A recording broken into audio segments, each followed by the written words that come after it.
Bengali kitchen. আজ আমি আপনাদের সঙ্গে শেয়ার করব পমফ্রেট মাছের পাতুরি।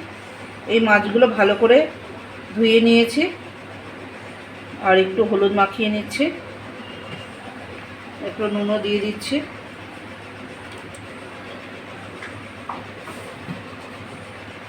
আর এখানে আমি একটা টমেটো নিয়েছি, একটু রসুন ছাড়িয়ে নিয়েছি, একটা ছোট গোটা রসুন, আর আমি একটু লঙ্কা নিয়েছি। এখানে ঝালটা আপনি আপনার মতন দেবেন, আমি আমার মতন দিয়েছি। পাতুরিতে একটু ঝালটা বেশি লাগে।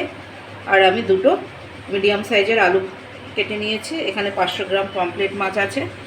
আর আমি 4টির মতো পেঁয়াজ কেটে নিয়েছি মিডিয়াম সাইজে।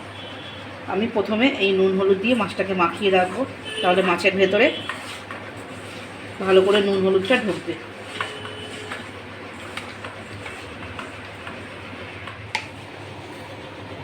এই আমি লঙ্কাটা আর রসুনটা আর টমেটোটা আমি একটু পেস্ট করে নেব।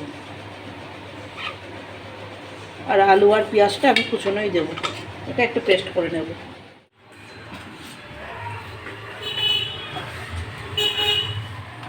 আমি এতে একটু লঙ্কার গুঁড়ো দিয়ে দিচ্ছি, এটা অপশনাল, আপনারা চাইলে দিতে পারেন, একটু কালারটা ভালো হবে। আর আমি একটু সর্ষের তেল দিচ্ছি।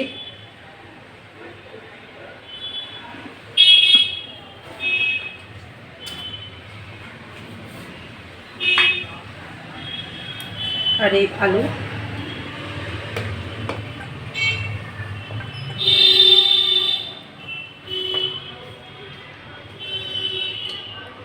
এবং এই পেঁয়াজটা দিয়ে দিচ্ছি।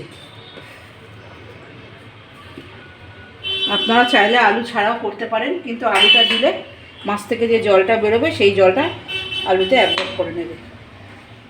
এবারে যে মশলাটা আমি পেস্ট করেছি সেই মশলাটা আমি দিয়ে দিচ্ছি।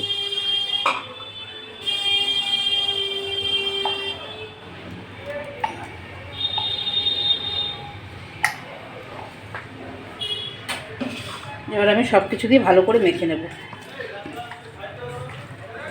আমি দুটো বানিয়ে নিয়েছি। আমার এদিকে কড়াইটা গরম হয়ে গেছে।